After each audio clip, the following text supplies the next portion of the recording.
SZA is fantastic. She's one of the best singers that we have currently, and she never misses. She even had a collab recently with Drake, Slime You Out, which I thought was pretty cool. But I got some beef. She got niggas eating fries off her booty cheeks, and then she's laying up with Justin, and if we're being honest, Justin wouldn't know what to do with all that. He isn't built for that. But to be fair, neither am I. I'm an insecure man child that's currently talking to myself, so don't take anything I say all too seriously. Anyway, that's all to say that I've really enjoyed SZA over these past few years. So today I wanted to review her first studio album, CTRL, which is about 6 years old at this point, to see how good it actually was. So enough said, let's discuss it track by track. I could be your supermodel if you believe. Supermodel starts off the album with a really raw and soulful energy over a beautiful piano melody. It tells the story of past lovers and their infidelity. But as the track continues, you get the sense that this isn't going to define who she is. You know, I will overcome this situation, I am empowered, I am determined, I am a supermodel. I love the R&B vibes, I love the vocals, I like the songwriting. Overall, solid opening track. That's that most city, that side that you can't go around at night. You like to get me high. If you haven't heard SZA's music before, one thing she doesn't do is enunciate, which can be a bit jarring at first, but you do get used to it. This song is just a large love song that is filled with toxicity and lust. She even says here, why you bother me when you know you don't want me, which if you've ever been in a situationship, you can understand. Sometimes it's because the other party is just convenient, or maybe you don't want to add another body to your roster, or maybe it's just sex. Or maybe you're unable to move on, but one thing you can say is that it's not fun. And then Travis actually pulls up with a really clutch feature on this song, which I'm all here for, because sometimes Travis could be a really hit or miss artist on features, but here he does really well. Niggas do not deserve pussy, meaning it's more you see. This is definitely a highlight track for me. It discusses the gender dynamics in relationships, specifically in a heterosexual relationship. If the word pussy makes you feel uncomfortable, I highly recommend that you don't listen to this song. But I want to talk about some of the lyrics, because here SZA says that Forrest never had to push for the pussy, Jenny was ready to give it up. And to that I say, me and all my homies hate Jenny, fuck her respectfully. Then Kendrick says that dick is disposable, which I 100% agree with. Ladies, if you find yourself compromising, working too hard, spending money, or even having to make effort for dick, you've done something irredeemably bad. Or have an STD, or look like Meg. And the last one doesn't really count because niggas will lose out on a bad bitch for some ugly pussy. But this track is far more complex than what I've just spoken about. It also deals with the communication and the value that women hold in a relationship. And Kendrick being the male feature for this song, I think was an excellent choice. Sorry, I'm so clingy, I don't mean to be a lot. Do you really? Drew Barrymore takes a step down lyrically in my opinion and pivots a bit more to the production side of this track. Like, the best way I know how to describe this track is wanting to take like a really soapy shower while you dance and touch your body, but not in a perverted way, you sick fucks. It feels like a ray of sunshine, probably because she says warm so much, but it's just so open and freeing. Lyrically, it's about beauty and insecurities, hence the title of the track, which is a reference to the actual actress. But it's another solid track. Maybe the money you make it easier for me to run and hide out somewhere. Prom is looking back at those young teenage relationships in a probably unhealthy, nostalgic way. The production is stripped down while SZA still gives this great vocal performance. But honestly, it's not as good as the first 4 songs that I've heard on this album so far, and it just doesn't have much to come back to. But if I'm listening to the album in its entirety, I probably wouldn't skip it. It's not like a bad track that I would deem skippable.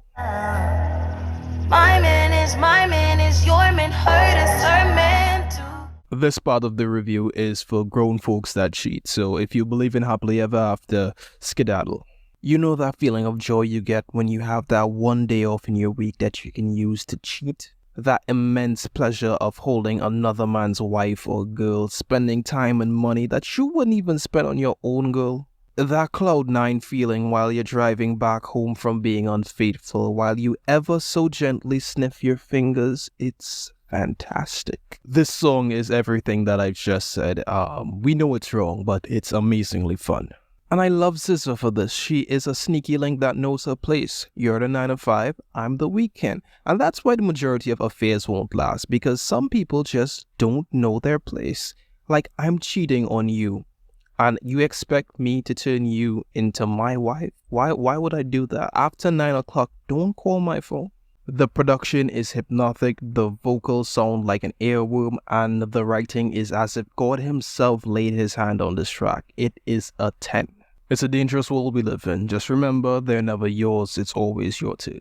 Dropping out, and I've been hanging out with my high friends, and we do stuff. Go Gina is a really laid-back track. It starts off with a really nice guitar riff, and the production is very R&B infused. I like the Go Gina refrain on the chorus, and the bridge actually comes across really powerful. Lyrically, it's a bit of a yin-yang between SZA and Gina. Gina is being a bit more free-spirited and more of a go-getter.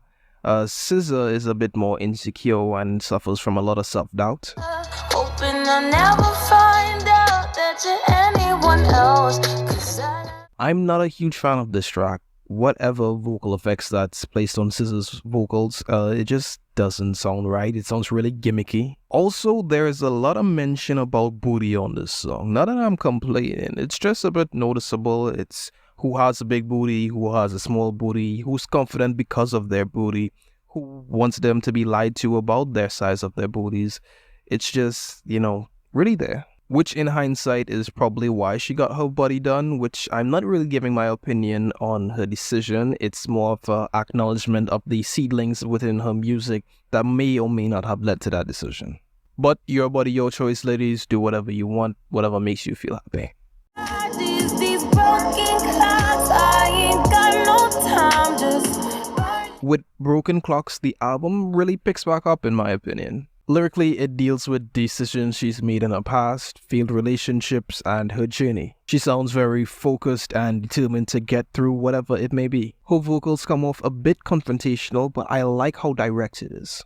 It's a very authentic track, and it's another highlight for me. I'm alive. Do you even know do you Anything is decent. It's a bit repetitive, but it's livable. On a first listen, it's cool, but I don't think anyone's adding it back to a playlist. But hey, it's catchy, so I guess it's more for some than for others. no stopping, stick around.